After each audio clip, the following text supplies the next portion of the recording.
So far away, Lulu. Are you ready to talk about some fucking anime? Hell yeah. Yeah, anime. We weebs here now. We're weebing it up. Weebing Wednesdays. Let's get it trending. Weebie Wednesdays. Weebing it on Wednesdays. I don't like that. You know what? Weebing it on Wednesdays. Let's go.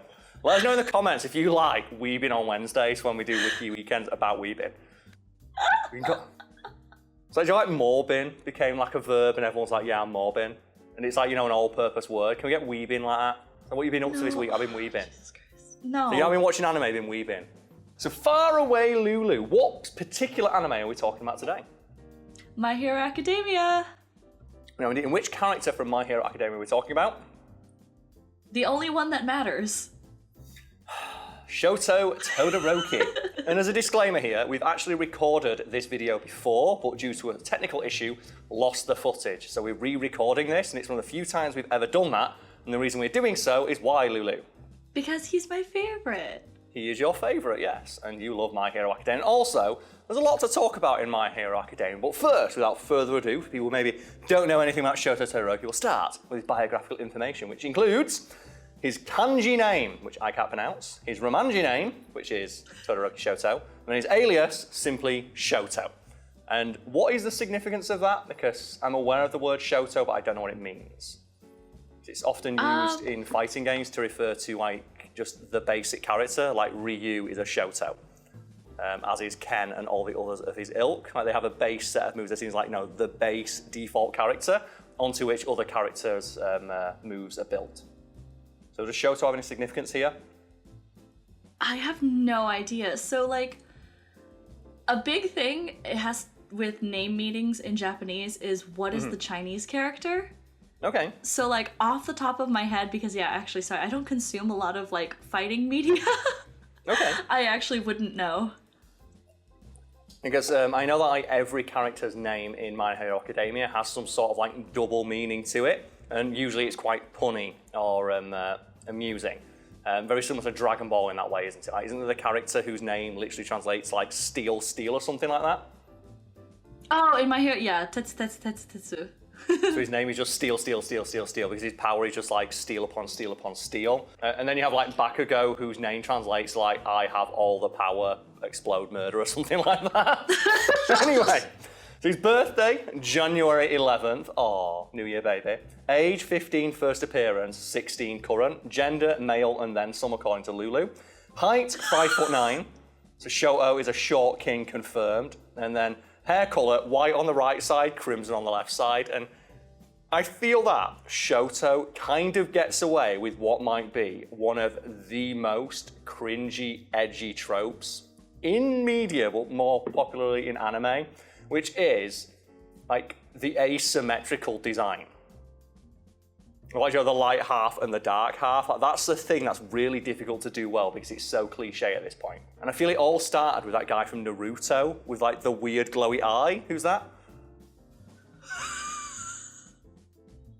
That is like the worst descriptor you could use. There's so many characters No, with weird glowy eyes in Naruto. There's so many characters in that show. But he's like the guy who has like half his, is it Kakashi? Yeah. And I feel like that design was so good that people just kept ripping it off in a worse way. And then we move on to his blood type, which is O. And doesn't that have significance in a lot of anime and Japanese media where blood type is similar to like star sign over here?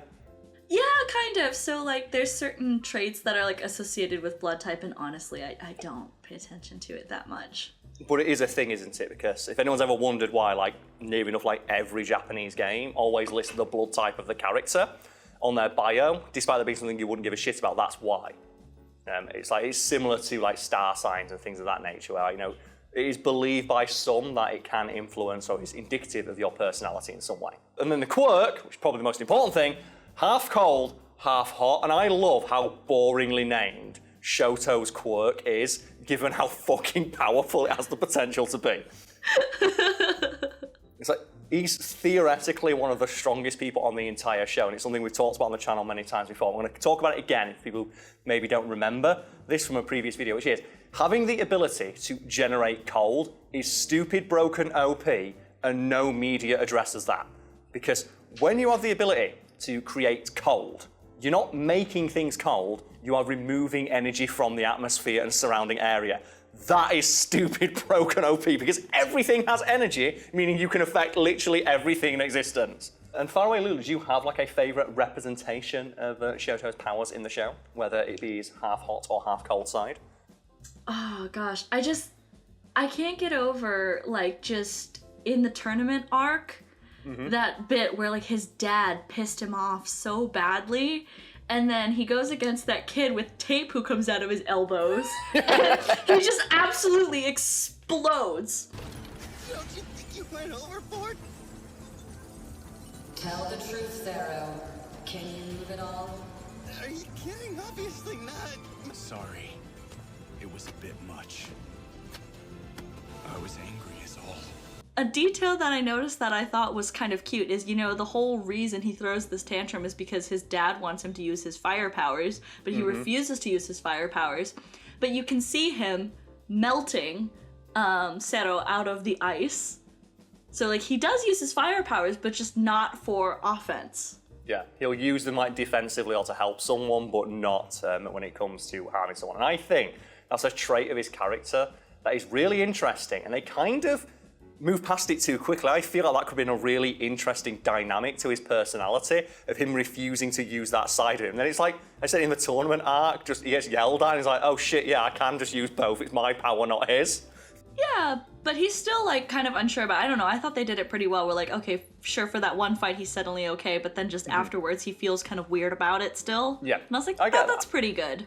And I do think, though, like, the relationship with his dad is one of those, like, low-key, super depressing things. Like, it's one of those moments in the show that made me, like, just get that pang in my chest, like, oh, that's not very nice. It's like when you see his dad texting him, and you can see that every day he texts him, and he never gets a response. It's like, hi, son, hope you're having a nice day. No response. And it's just like, oh, that's fucking rough. Yeah, I do definitely like the way that they've kind of addressed their relationship, like, later on in the series, and there's a sort of begrudging respect to eventually, I don't know, I thought it was surprisingly realistic. Yeah, it's like that thing of like, I'm not going to get over the fact that my mum burned my face off.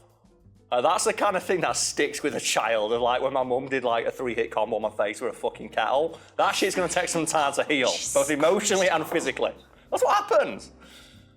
Like, thing is though, who is the best anime husbando with a scarred face? And is it Todoroki or is it Prince Zuko? You can only choose one, Lulu. Zuko's not anime, so Sure. flawed question to begin with. Okay, anime inspired. Which one? You can only pick one to survive. Who is it? They're both children, so I don't really like answering. Well, that's the thing, they did the death battle with them, because I remember I showed you that and you're like, wait a minute, is that Dante Basco? I'm like, yeah, it is. He fucking turned up.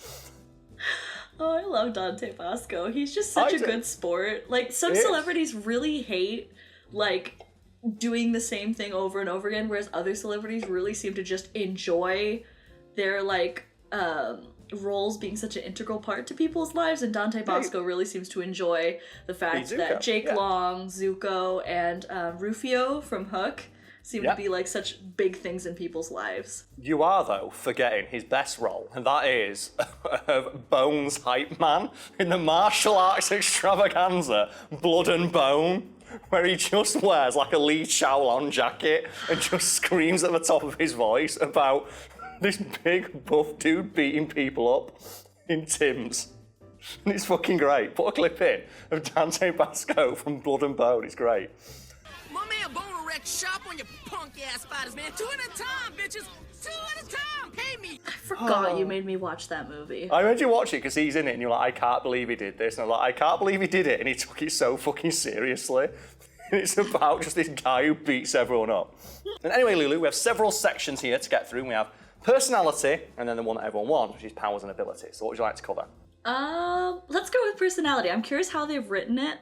Yes, I'm always interested in, whenever a wiki has a section on personality, I'm always interested to cover it because it means that the character has one. Because there are some things we've covered where the character does not have a personality.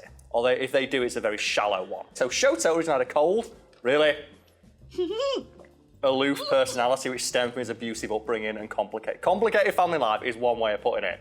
when his dad was trying to fucking IV breed his children, like to re-roll their stats. Like, fucking hell. Focused and unemotional, and then some. He preferred to keep himself to himself instead of hanging out with other people, except for all the times when he hangs out with other people and secretly fucking loves it. And I love that, like, the Vegeta thing of like, I'm just too cool. I'm gonna stand off in the distance and pretend not to care, but secretly they really love it.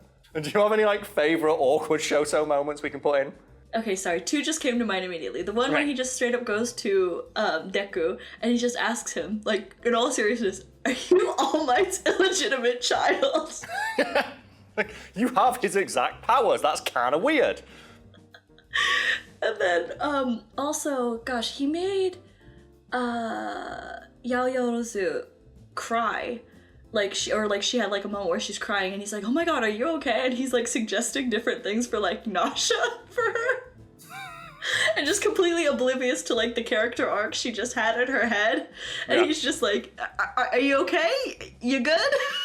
Do you like some water? Because that's the thing, technically, like Todoroki could make water at any time if he just put his hands together, made a little bit of ice and a little bit of warm. I don't know. Why does he never do that? He could just make ice cold water whenever he wanted to. That's a really cool power. Do that. While usually quiet and reserved, he did initially possess a moderate level of arrogance, which combined with solitary tendencies, made him take the initiative without considering the opinion of others. And that's one of his arcs, isn't it? Of like, you might be super strong and naturally very gifted, but fucking hell, work with your team. Yeah, it's like when you're that powerful, you can act alone, but that's like one of those things of like, even if you can, you should probably ask for help. It's like a comic that I quite like that's making fun of the Justice League, is where it's just the Justice League talking about a problem, and then Superman goes, no, I'll throw it into the sun.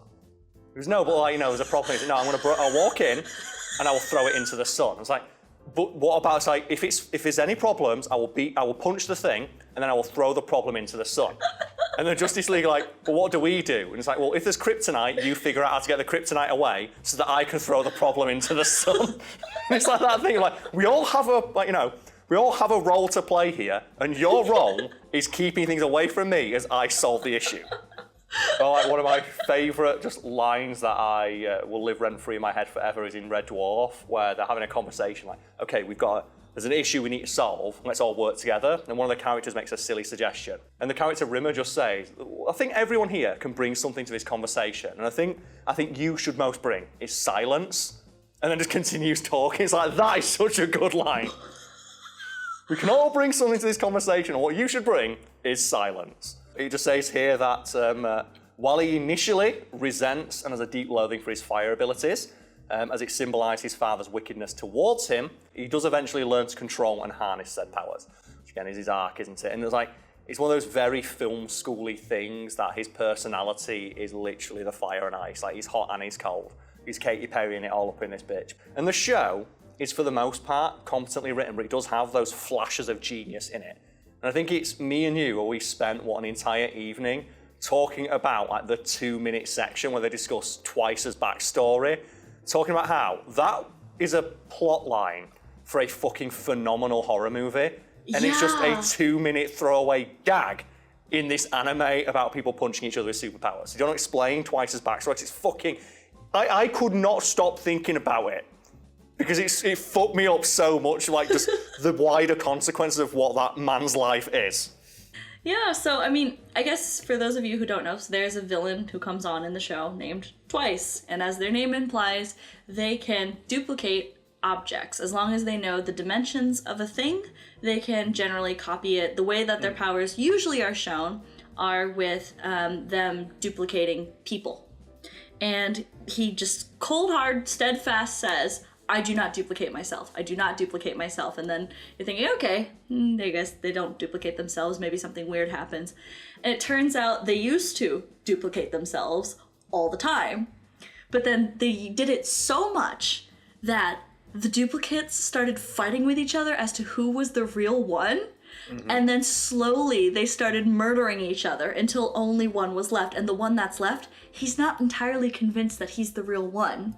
And the thing about Twice's clones is, if they sustain an injury that's about equivalent to breaking an arm, they disintegrate, they fall apart.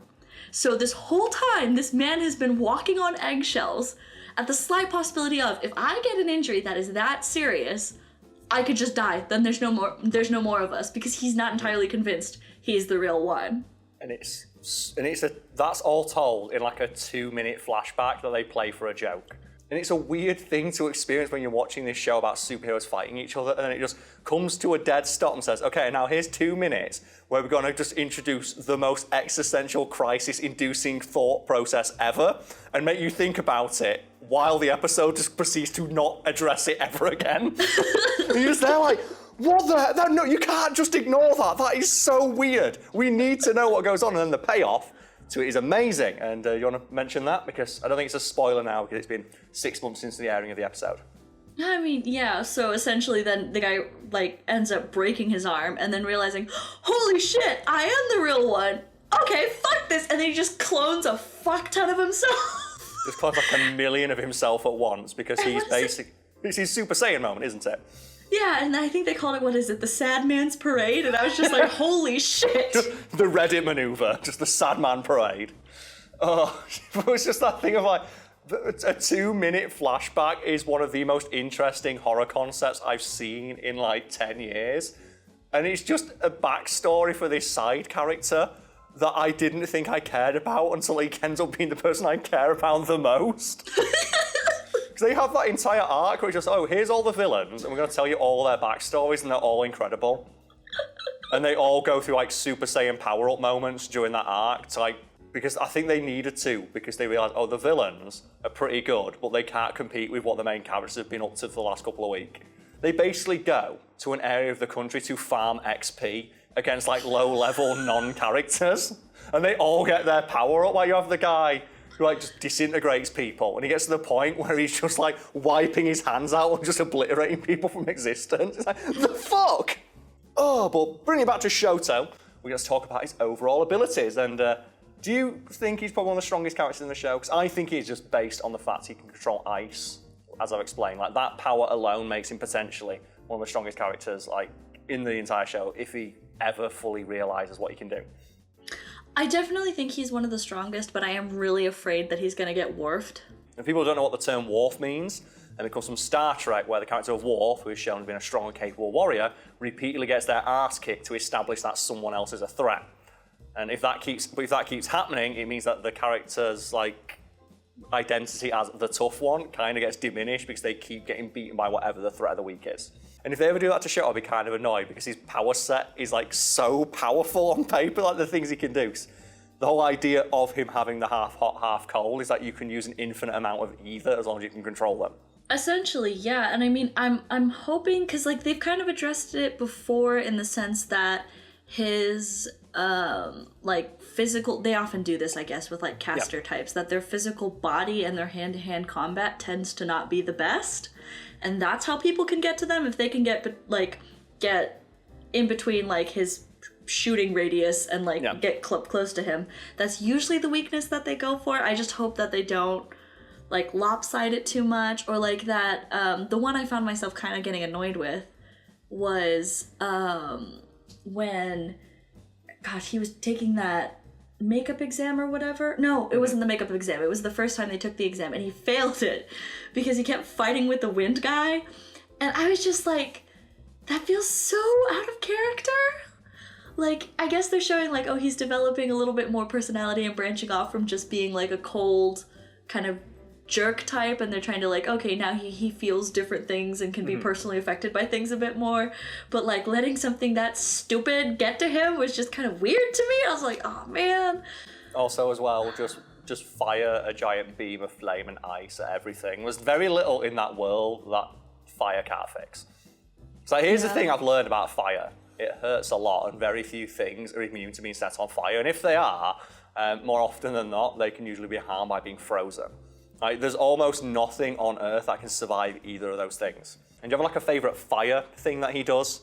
Because you mentioned the ice one.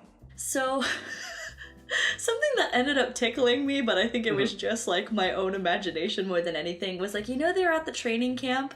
Yes. And he's sitting in a barrel of water, and then they're just making him continuously shoot out fire, shoot out water, shoot out fire, shoot out water, like freeze the tank, heat up the tank, freeze the tank, heat up the tank.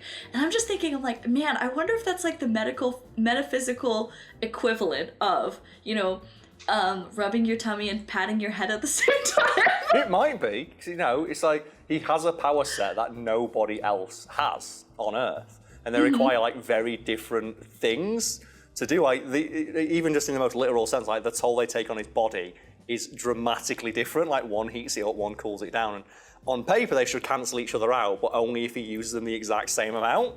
And he's like, how do you know how much fire you're like punching at people's face? How do you know how many like blocks of ice and metric tons of ice is equivalent to like burning down a forest? You don't know, and he's got to figure that out on the fly while also avoiding being punched in the penis.